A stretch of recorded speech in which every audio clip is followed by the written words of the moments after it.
ब्रह्मा जी को सृष्टि का रचयिता कहा जाता है। हम सभी जानते हैं कि ब्रह्मा जी की पत्नी विद्या की देवी सरस्वती हैं। परंतु क्या आप जानते हैं कि सरस्वती जी ब्रह्मा की ही पुत्री हैं। हिंदू धर्म के प्रमुख ग्रंथों में से दो ग्रंथ हैं, सरस्वती पुराण और मत्स्य पुराण।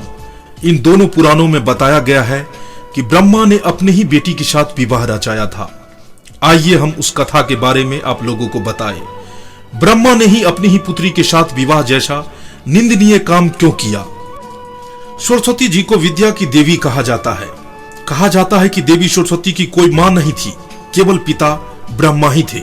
सरस्वती पुराण के अनुसार ब्रह्मा जी ने अपनी शक्ति से देवी सरस्वती को जन्म दिया था।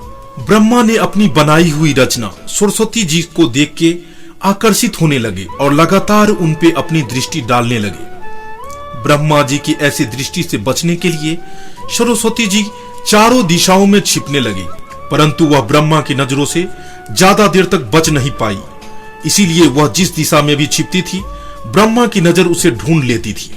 जब भी वह बच नहीं पाई तो उन्होंने आकाश में जाके छिपना उचित समझा, परंतु अपने 5वें सिर से ब्रह्मा ने उन्हें आकाश में भी खोज निकाला और उनसे सृष्टि की रचना में सहयोग करने का निवेदन किया। सरस्वती से विवाह करने के पश्चात सर्वप्रथम मन्नु का जन्म हुआ। ब्रह्मा और सरस्वती की संतान मन्नु पृथ्वी पर जन्म लेने वाला पहला मानव था। इसके अलावा मन्नु को वेदों, सनातन धर्म और संस्कृत समेत समस्त भाषाओं का जनक भी कहा जाता है। सरस्वती हिंदू धर्म की प्रमुख देवियों में से एक है। वे ब्रह्मा की मानस पुत्री हैं, जो विद्या की अधिष्ठात्री देवी मानी गई है। देवी भागवत के अनुसार ये ब्रह्मा की स्त्री है। सरस्वती को साहित्य, संगीत, कला की देवी माना जाता है। शिक्षा संस्थाओं में वसंत पंचमी को सरस्वती का जन्मदिन समारोह मनाया जाता है।